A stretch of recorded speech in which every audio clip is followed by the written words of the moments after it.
नमस्कार, स्वागत है आपके अपने चैनल 5G एजुकेशन में। आज हम 8th ग्रेड अभ्यास पुस्तिका सामाजिक विज्ञान कक्षा 8वीं जो मध्य प्रदेश राज्य शिक्षा केंद्र से भोपाल से हमें सत्र 2024-25 हेतु बुक प्राप्त हुई है, उसमें सामाजिक विज्ञान में हमारा अतीत इतिहास, इसमें पार्ट 1 से लेकर पार्ट 8 तक दिया गया है। संसाधन एवं विकास भूगोल पार्ट 1 से लेकर पार्ट 5 तक दिया गया है। सामाजिक एवं राजनीतिक जीवन 3 पार्ट 1 से लेकर पार्ट 8 तक इस पुस्तिका में दिया है, तो जिसे हम बारी बारी से अध्ययन करते हैं। आइए देखते हैं।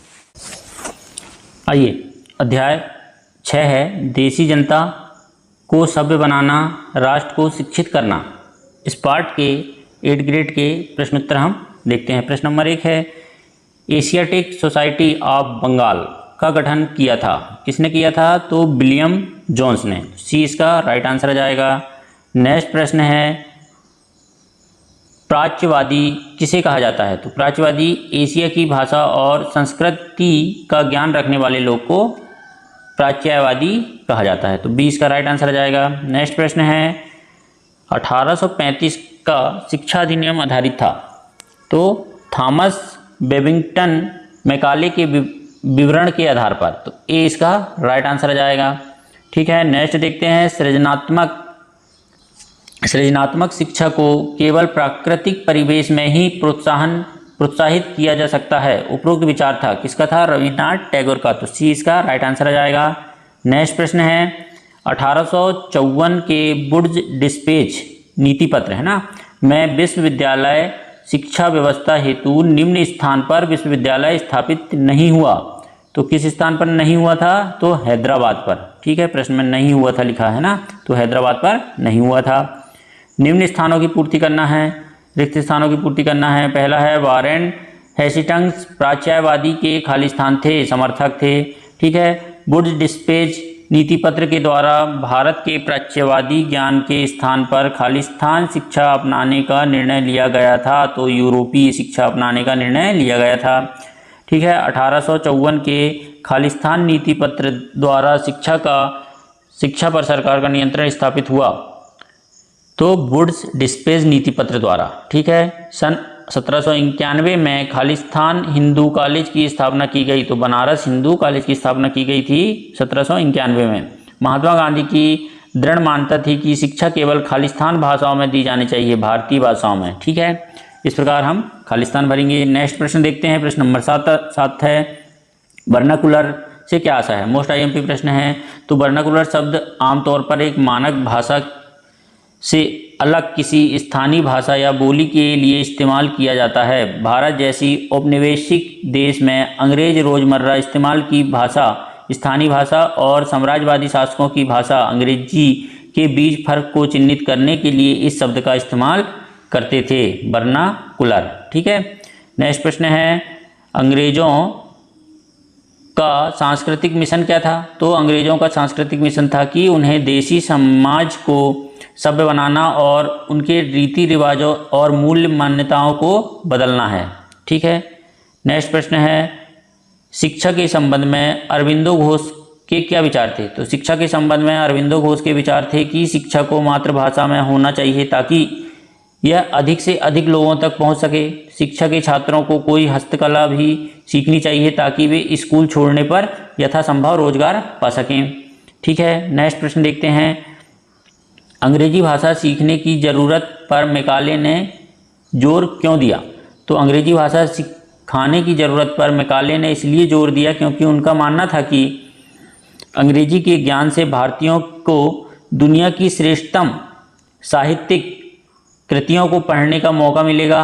अंग्रेजी पढ़ाना लोगों को सभ्य बनाना, उनकी रुचियाँ, मूल्यों और संस्कृतियों को बदलने का रास्ता हो सकता है।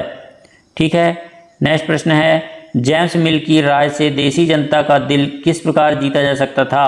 तो जेम्स मिल की राय से देसी जनता का दिल जीतने के लिए हिंदू और मुसलमानों को वहीं पढ़ाना चाहिए जिससे वो पहले ही परिचित हैं और जिसे वे आदर और महत्व देते हैं। ठीक है, नेक्स्ट है, चार्ल्स वुड के वुड्स डिस्पैच नीति पत्र से क्या संदेश था? चार्ल्स वुड के वुड्स डिस्पैच नीति पत्र में भारत में लागू की जाने वाली शिक्षा नीति की रूपरेखा को दोहराया गया। इस दस्तावेज में यूरोपीय शिक्षा का आर्थिक लाभ बतलाया गया। व्यापार और वाणिज्य में विस्तार होगा।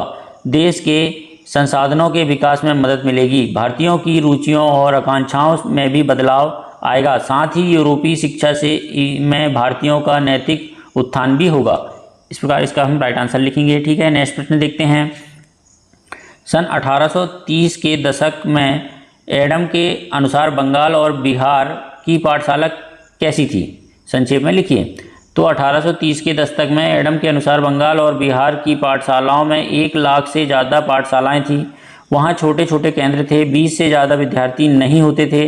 पाठशालाओं में पढ़ने वाले बच्चों की कुल संख्या 20 लाख से भी ज़्यादा थी। पाठशालाएं संपन्न लोगों या स्थानीय समुदायों द्वारा चलाई जा रही थीं। शिक्षा का तरीका काफ़ी लचीला था। बच्चों की फीस उनकी आर्थिक स्थिति पर निर्भर थी। ठीक है, नेक्स्ट प्रश्न देखते हैं। प्रश्न नंबर 14। सन 1854 के बाद कंपनी ने देशी शिक्षा व्यवस्था में सुधार हेतु क्या कदम उठाए? तो सन 1854 के बाद कंपनी में देशी शिक्षा व्यवस्था में सुधार हेतु निम्नलिखित कदम उठाए। कंपनी ने बहुत सारे पंडितों को नौकरी पर रखा। ठीक है, प्रत्येक पंडित को 4 से 5 स्कूलों की देखभाल का जिम्मा मिला। अध्यापन कार्य पाठ्य पुस्तकों पर आधारित था। ठीक है, प्रगति मापने के लिए वार्षिक परीक्षाओं की रूपरेखा तैयार की जाने लगी। ठीक है, इस प्रकार सुधार के कदम उठाए। नेक्स्ट प्रश्न है, महात्मा गांधी औपनिवेशिक शिक्षा के पक्ष में क्यों नहीं थे? महात्मा गांधी औपनिवेशिक शिक्षा के पक्ष में नहीं थे क्योंकि उनका कहना था कि औपनिवेशिक शिक्षा से ने भारतीयों के मस्तिष्क में हीनता का बोझ पैदा कर दिया है। औपनिवेशिक शिक्षा के समर्थन में आकर भारतीय पश्चिमी सभ्यता को श्रेष्ठतम मानने लगे हैं। अपनी संस्कृति के प्रति उनका गौरव भाव नष्ट हो गया है। उन्होंने कहा कि इस शिक्षा में विष भरा है। ठीक है, आईएमपी प्रश्न है ये भी। नेक्स्ट प्रश्न देखते हैं।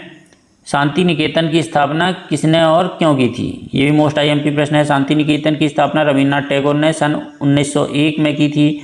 उनका मानना था कि एक ऐसा स्कूल खोला जाए जहां बच्चे खुश रह सकें, जहां वे मुक्त और रचनाशील हों, जहां वे अपनी विचारों एवं आकांक्षाओं को समझ सकें। उनका मानना था कि सृजनात्मक शिक्षा को केवल प्राकृतिक परिवेश में ही प्रोत्साहित किया जा सकता है। अतः उन्होंने कोलकाता से 100 किलोमीटर दूर ग्रामीण परिवेश में शांति निकेतन की स्थापना की थी। मोस्ट आईएमपी प्रश्न है। ठीक है, नेक्स्ट देखते हैं।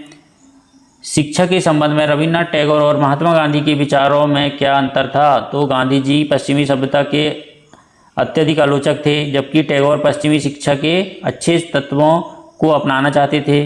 दूसरा है, गांधी जी कला और संगीत के माध्यम से शिक्षा के समर्थक थे, जबकि टैगोर ने उन्हें शिक्षा के महत्वपूर्ण नहीं माना। तीसरा है, गांधी जी ने बच्चों के संपूर्ण विकास और जातिवाद को खत्म करने पर जोर दिया, जबकि टैगोर शिक्षा के माध्यम से आत्म प्राप्ति पर जोर देते थे।